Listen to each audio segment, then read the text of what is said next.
irmãos, eu quero ler alguns textos aqui com os irmãos.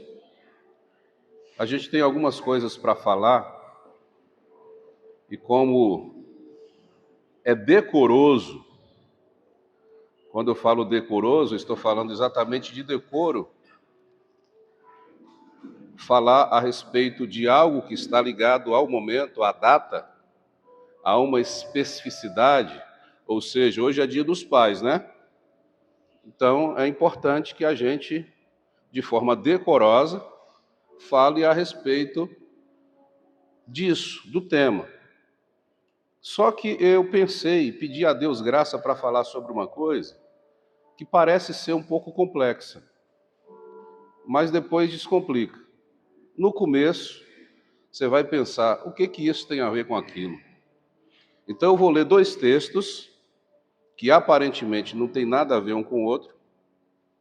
Depois vou contar duas histórias, resumidamente, que aparentemente não tem nada a ver uma com outra, mas durante a aplicação da mensagem você vai compreender. Eu estou falando sobre isso porque eu gosto, por exemplo, daquelas séries que tem aqueles inícios, depois vai para uma parte, você fala o que está acontecendo, e de repente, quando as coisas vão montando, você fala, olha aí. Mas é preciso prestar atenção no começo, né? Para a gente não perder nada. Vamos lá? Segundo livro de Samuel, capítulo de número 14. Vamos ler a partir do versículo 28. Segundo Samuel, capítulo 14, a partir do verso 28.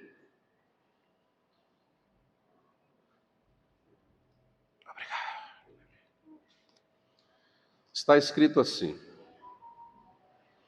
tendo ficado Absalão 2 anos em Jerusalém e sem ver a face do rei, mandou ele chamar a Joabe para o enviar ao rei.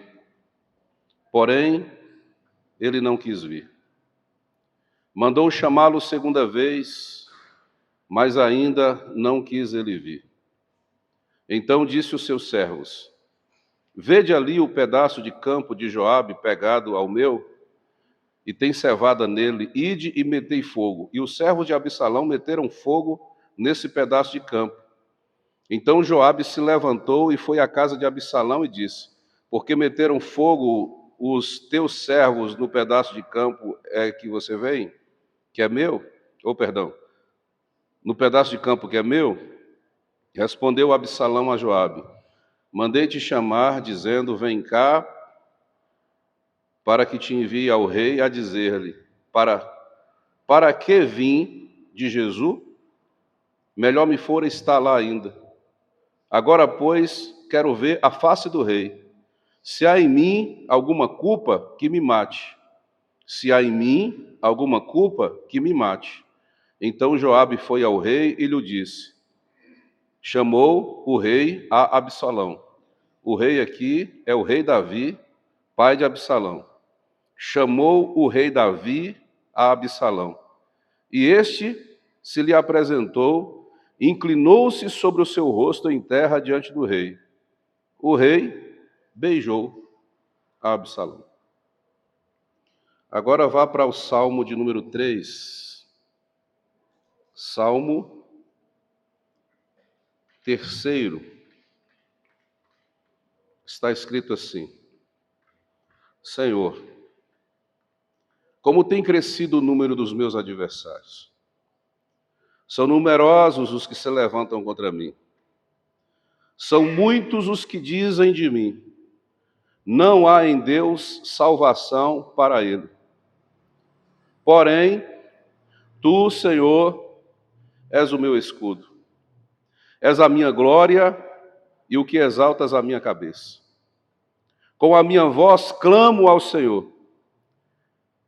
E ele, do seu santo monte, me responde. Deito-me e pego no sono. Acordo, porque o Senhor me sustenta. Deito-me e pego no sono. Acordo, porque o Senhor me sustenta. Não tenho medo de milhares do povo que tomam posição contra mim de todos os lados. Levanta-te, Senhor.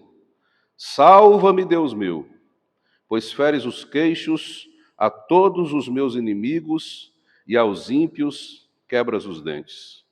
Do Senhor é a salvação e sobre o teu povo a tua bênção.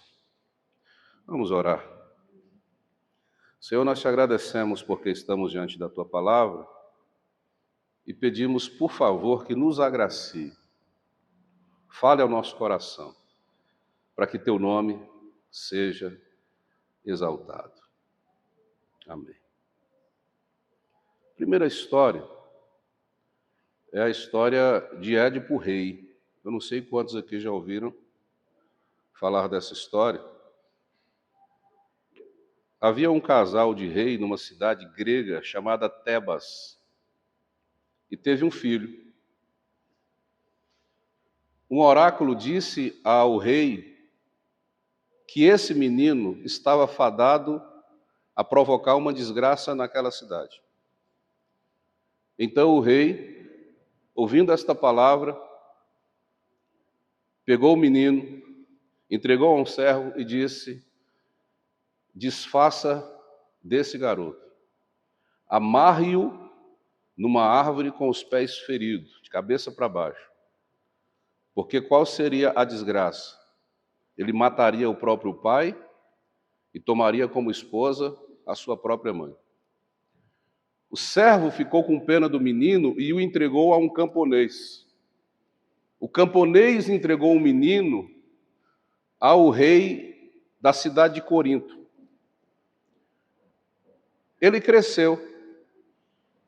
Quando ele cresceu, ele começou a se sentir confuso, porque alguém dizia que ele não era filho original do rei de Corinto. Um dia, buscando o auxílio de um oráculo, o oráculo disse que a sua vida estava destinada a uma desgraça, que ele mataria o próprio pai e tomaria como esposa a própria mãe. Como ele achava que o seu pai verdadeiro era o homem rei de Corinto, ele fugiu, sem saber para onde ir. No meio do caminho, ele encontrou uma carruagem. Nesta carruagem, passava apenas uma pessoa de cada vez. Como aqueles que vinham não queriam que ele passasse, tentaram matá-lo. Partiram para cima dele. Ele era um bom guerreiro, matou a caravana, todos os homens da caravana, inclusive um proeminente homem que estava dentro da carruagem, que era o rei de Tebas. Ou seja, o seu pai verdadeiro, sem que ele soubesse disso. Continuou caminhando, indo para Tebas.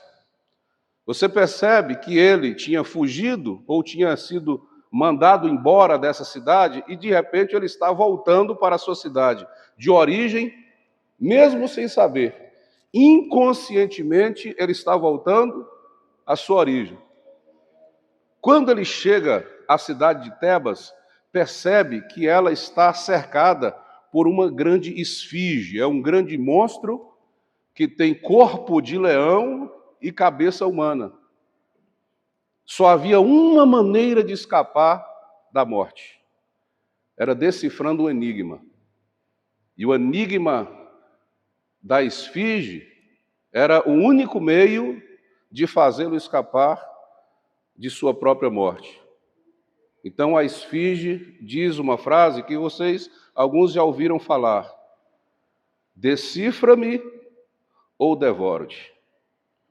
E qual é o enigma? Ele disse: qual é a criatura, quem é bom de enigma já vai pensando, que pela manhã tem quatro pernas, ao meio-dia tem 2 pernas, e à noite tem 3 pernas. Ele pensou, arrazoou Que criatura teria pela manhã 4 pernas, ao meio-dia 2 pernas e à noite 3 pernas? E Édipo respondeu: é o homem. Pela manhã, que representa a sua infância, a sua criancice, ele anda gatinhando como se tivesse 4 pernas. Ao meio-dia, que é a parte da sua juventude, ele anda sobre suas 2 pernas. E quando é à noite, na sua idade, e ele precisa do auxílio de uma bengala, ele está caminhando como se estivesse com 3 pernas. Ao descobrir o enigma da esfinge, ela acabou se devorando, segundo algumas tradições, e ele entrou em Tebas. Foi aclamado, porque a esfinge estava tomando conta daquela cidade. Algum tempo depois, deram a ele o privilégio de casar-se com a rainha, que era viúva. E quem era a rainha? A sua própria mãe. Tudo isso sem que ele soubesse. Alguns anos posteriores, uma grande maldição veio a Tebas e tentaram descobrir qual era o motivo. Aquele homem que havia entregado ao camponês descobriu que o homem que casou-se com a rainha era o garoto que ele tinha levado e que havia sido pendurado com os pés furados de cabeça para baixo.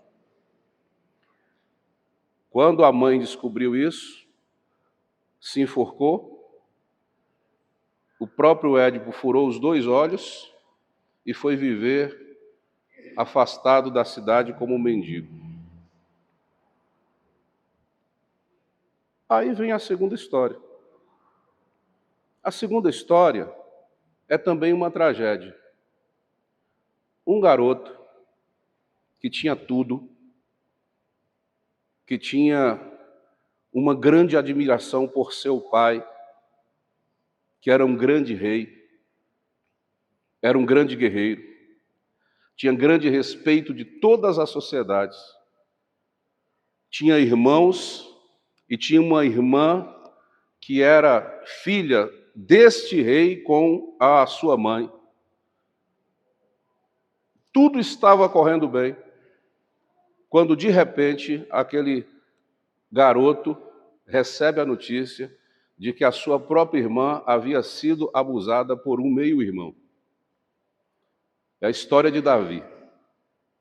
O rei Davi tinha alguns filhos, e o filho mais velho, chamado Aminon, encantou-se com uma das meninas mais novas, uma das princesas mais novas, que era sua meia-irmã, apaixonou-se por ela e criou uma situação, por conselho de um amigo que era o seu primo, o seu amigo mais chegado, para poder abusar da sua própria irmã.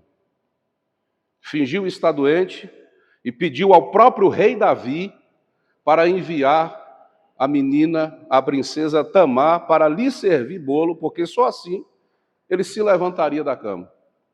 Quando a menina foi à sua casa, ele pediu para que todos saíssem e abusou daquela garota, que posteriormente saiu de sua casa, expulsa por ele mesmo, porque o que o texto diz, segundo Samuel, capítulo de número 13, é que ele sentiu maior aversão por sua irmã, depois de tê-la abusado dela, do que o amor que ele sentia anteriormente por ela. Tempo foi passando. Quando a informação chegou a Davi, ele ficou profundamente irado com tudo que havia acontecido. Mas ele não tomou nenhuma decisão a respeito. Ele não fez nenhuma confrontação a Aminon, não o chamou para uma conversa, não foi consolar a sua própria filha Tamar. Então Absalão, que é o terceiro filho de Davi e que o admira profundamente como rei, a figura paterna como um grande homem, passa agora a vê-lo como um sujeito que ele não queria ser. Eu não quero ser como meu pai. Eu vou ser melhor do que ele, eu vou superá-lo.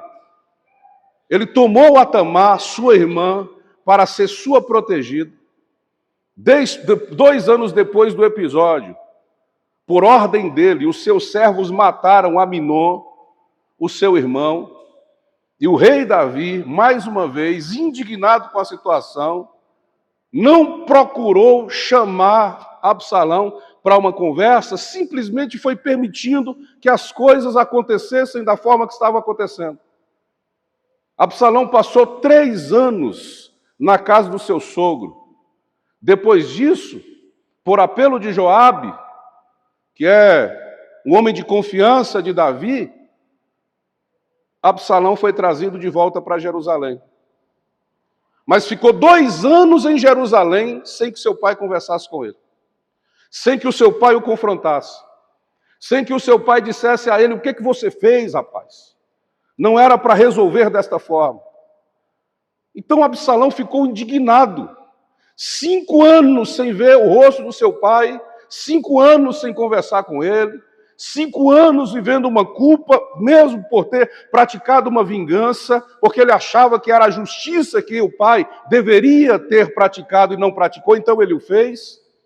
Então ele começou a chamar a atenção de Joabe e dizer: Joabe, vem até mim. Joabe não veio, veio até mim. Joabe não veio, Joabe teimoso. Não foi até Absalão, até que Absalão falou aos seus servos: olha, bota fogo na plantação dele para chamar a atenção. Aí você começa a ver que um garoto que não está sendo assistido por seu pai vai fazendo de tudo para chamar a atenção. Vai colocando fogo nas coisas, vai provocando assassinato.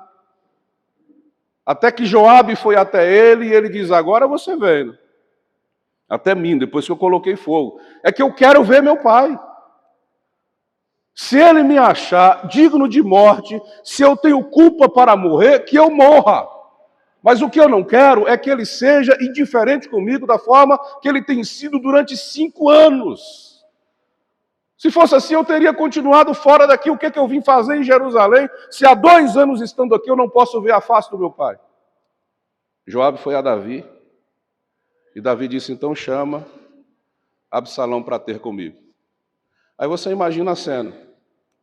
As portas do palácio se abrem, o rei Davi está lá no trono, Absalão se encaminha até ele, e o que você imagina? Agora eles vão ter uma conversa séria.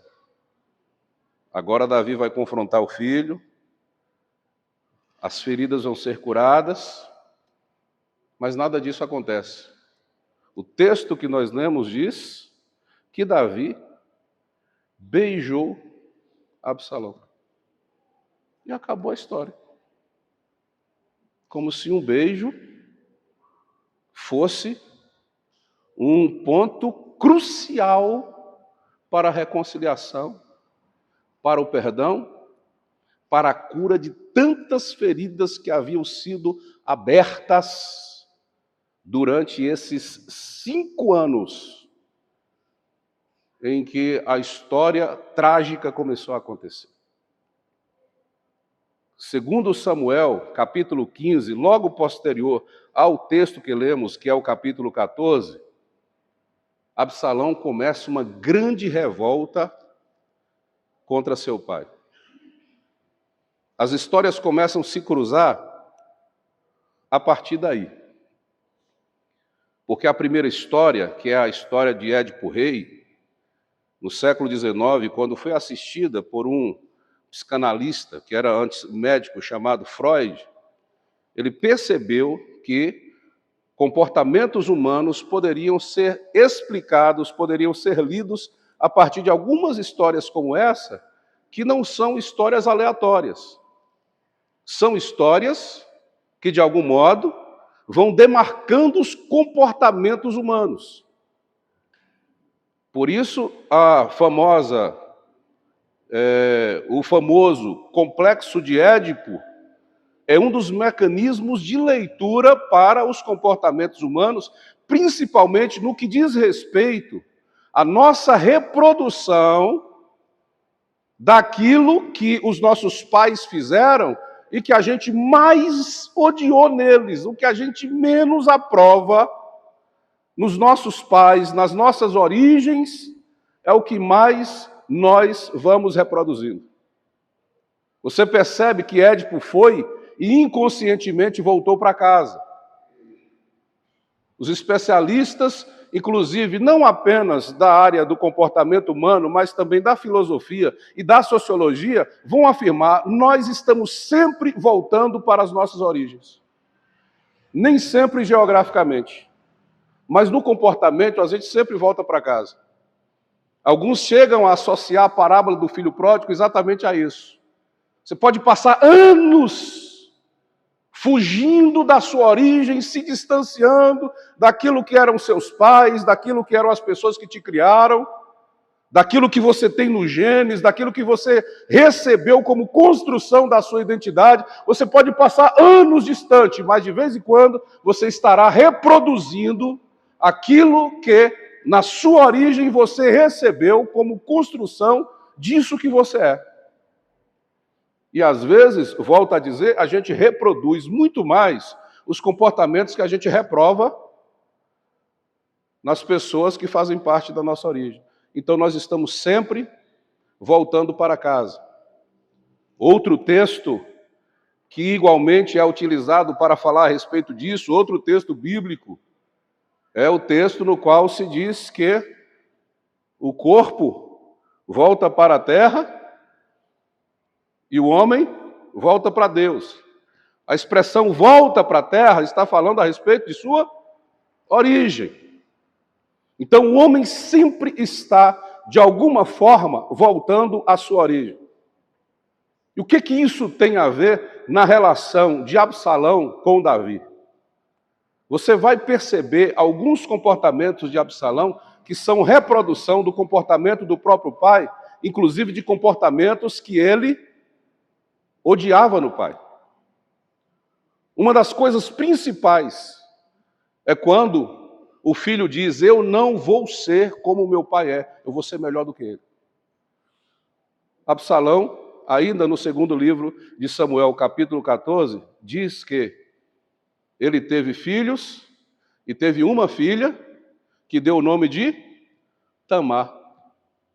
Ele deu à filha o nome da própria irmã, que não foi protegida pelo pai. E quando ele dá à filha o nome da irmã que não foi protegida pelo pai, ele está dizendo: a minha filha eu vou proteger. O nome Tamar significa palmeira. O nome Absalão significa pai da paz. O nome Amnon significa homem de confiança. Numa disfunção familiar, os sentidos começam a se perder. Porque o homem de confiança abusou da própria irmã. O pai da paz provocou a maior guerra dentro de Israel.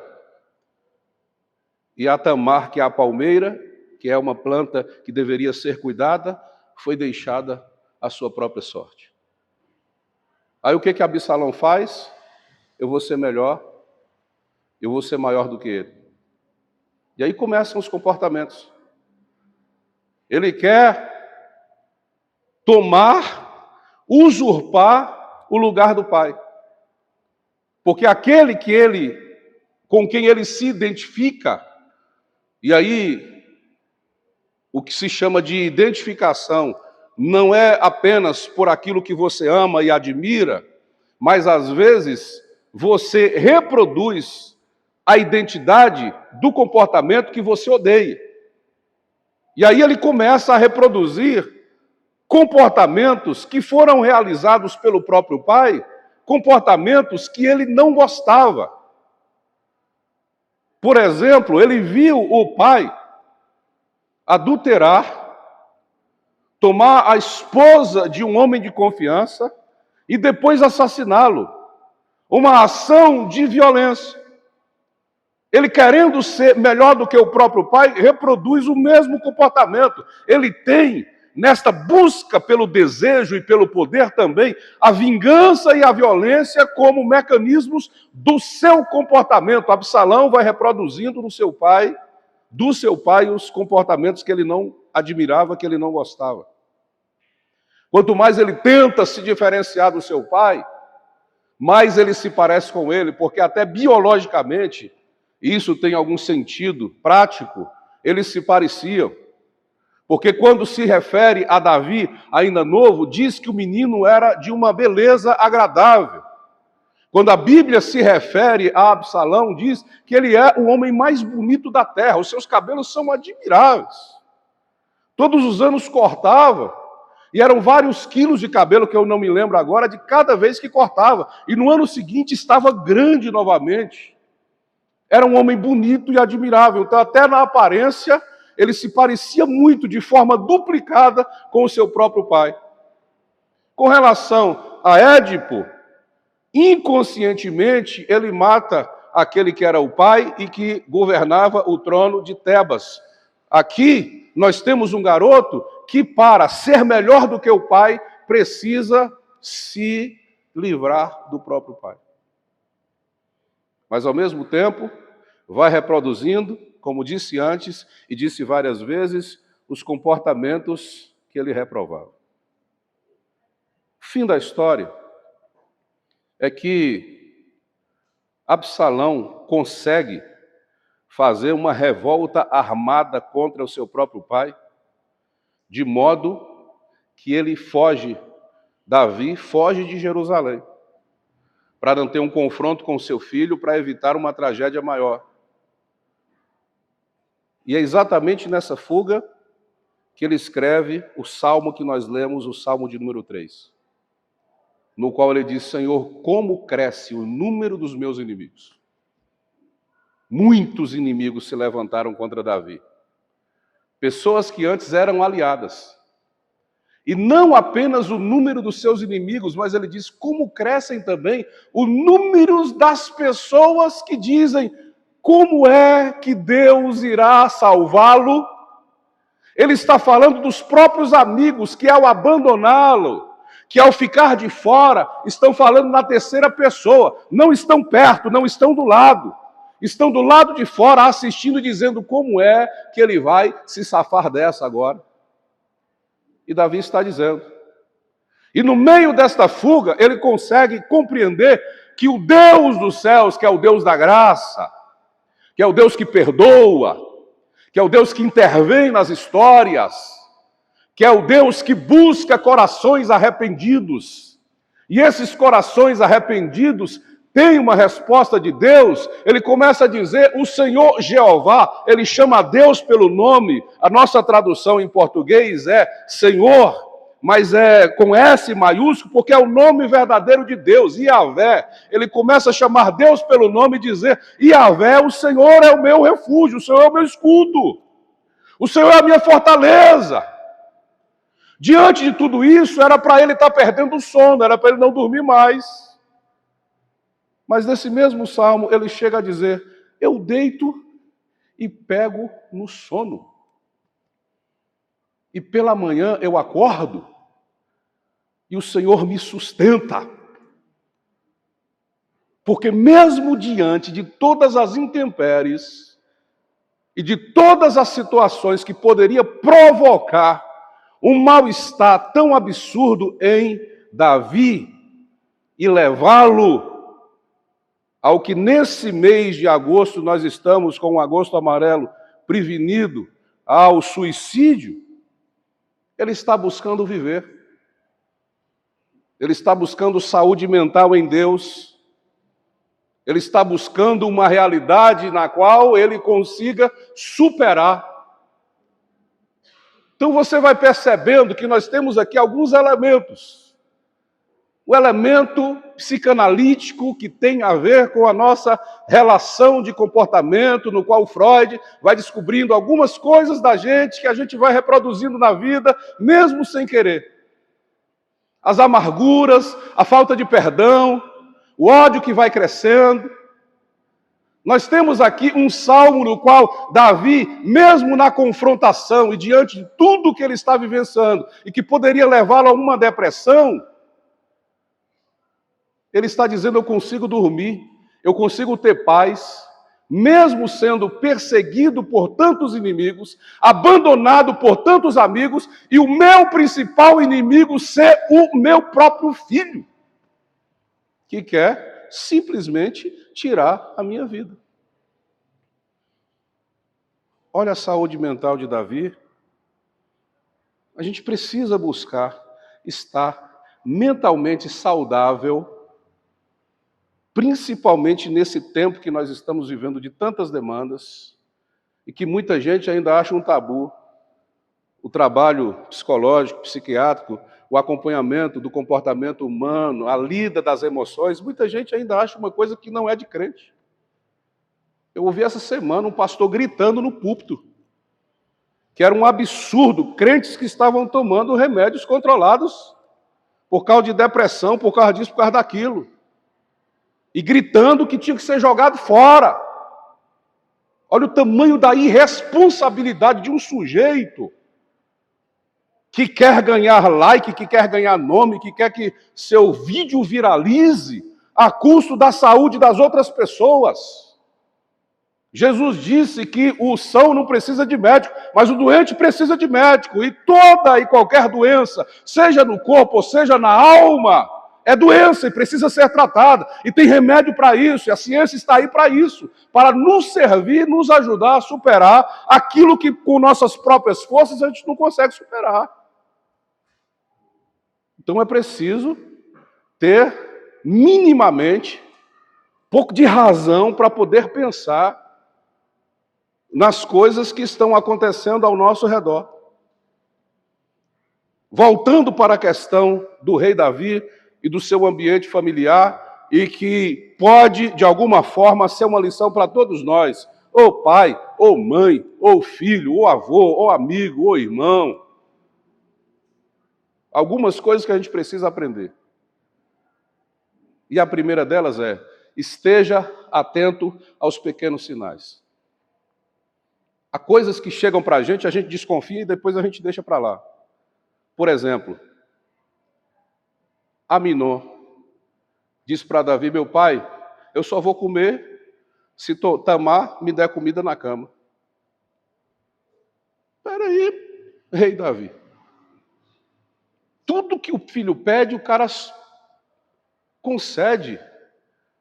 Um sujeito que mora em uma casa que tem vários servos e servas, os melhores cozinheiros estão à disposição do rei e da sua família, e porque ele só comeria se a sua meia-irmã desse comida na cama. Tem algumas coisas que vão acontecendo que são sinais, que estão nos mostrando alguma coisa, mas a gente prefere negar que algo de errado esteja acontecendo perto da gente, principalmente quando é alguém da família da gente que a gente ama. Essa semana,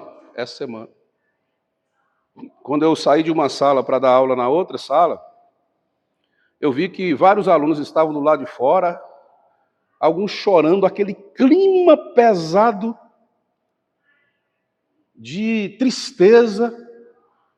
E aí as líderes da sala me procuraram e disseram: professor, não estranhe, nós estamos com um clima tão pesado na sala, porque um colega nosso, que há muitas semanas não aparecia na escola, veio hoje. Só que ele tem uma depressão severa. E ele está passando muito mal. E o clima está assim muito pesado. E eu perguntei: e os pais? E elas disseram: os pais dele nem sabem que ele tem esse problema. Entrei na sala. Irmãos, já vi um clima de velório. Parece que aconteceu uma tragédia. Essa turma de 15, 16 anos que pega fogo, você entra na sala, parece que eles querem derrubar tudo. Aquele clima. E um menino debruçado sobre a cadeira, abraçado, apoiado por uma colega. Fiz a chamada. Aí, antes de sair da sala, eu fui até ele. e perguntei, eu posso falar com você? Chamei pelo nome. E a colega cutucou, o professor quer falar com você. Aí ele me olhou. Menino, meu Deus do céu, já dá logo uma vontade de chorar. Porque você já vai pensando logo nos seus filhos. Menino de 16 anos de idade, menino bonito. E eu disse, deixa eu te perguntar uma coisa. Antes disso, meu nome é Cristiano, não sei se você já esteve na minha aula, eu não sou apenas professor, eu sou também pastor. Eu quero orar por você, você permite? Outra coisa, os seus pais sabem da sua situação? E ele disse não. Eu entro no meu quarto, fico sem conversar com ninguém durante semanas, e meus pais nunca procuraram para saber o que está acontecendo. Eu disse, você tem acesso aos seus pais, você tem liberdade para conversar com eles? Tenho. Então eu disse, então hoje você vai procurar os seus pais e vai contar tudo o que está acontecendo com você. Eu falei, eu também sou pai, eu tenho filhos. Eu tenho um garoto que já teve a sua idade, hoje está com 21 anos. E eu sei que isso acontece com muitas pessoas, com muitas famílias, inclusive algumas com quem eu já convivi como pastor. Então você precisa conversar com seus pais, você precisa se abrir para ele, porque você precisa de ajuda. Você não pode ficar sozinho nessa situação. E sair da sala depois de dar um conselho, de dizer, e fiquei pensando, meu Deus do céu, como é que seu filho entra no quarto da sua casa e fica semanas sem conversar com ninguém? E não é um garoto aparentemente rebelde, não, ele é quieto mesmo, tranquilo, e os pais não sabem o que está acontecendo. E não é só no relacionamento entre pais e filhos, não. Em muitos relacionamentos, a gente vai percebendo que alguma coisa está acontecendo perto da gente, mas para não mexer, é melhor a gente negar que alguma coisa de errado está acontecendo. E Davi, mesmo tendo esse sinal, não consegue perceber isso. Segundo, boa vontade precisa de uma ação efetiva para que a boa vontade tenha um resultado eficiente. Porque ter boa vontade apenas não é suficiente para resolver problemas. No caso de Davi, ter boa vontade para com seus filhos não é suficiente. Ele tem um nome ou um filho e coloca o nome. Esse aqui vai ser um homem de confiança, Amnon. É o sonho dele para aquele garoto. Ele tem um outro filho, e coloca o nome de Salomão, pacificador. Esse aqui vai ser da paz. Ele tem outro filho, coloca o nome de Absalão. Esse aqui vai ser não apenas um pacificador, esse vai ser pai da paz. Absalão, pai da paz. Tem uma menina, coloca o nome de Tamar. Por quê? Porque essa vai ser cuidada, vai ser cercada, vai ser olhada, vai ser tratada com todo cuidado todos os dias. Boa vontade. Mas a ação prática foi para onde? Nenhum dos filhos, ou quase nenhum dos filhos que ele deu o nome, tendo pretensões, teve a realização do nome, sendo ações efetivas nas vidas dos filhos, porque faltou a presença dele. Grande rei, um grande guerreiro, um grande governador, um homem estimado por muitos, admirado por todos, mas que tinha uma dificuldade terrível para lidar com os próprios filhos. Tanto é que em todas as situações ele não soube o que fazer. Não soube o que fazer. Dentro da sua própria casa. Terceiro, não permita que outras pessoas ocupem o lugar que é seu. Se Deus te deu o trono, é você que tem que governar. É você que tem que ser rei.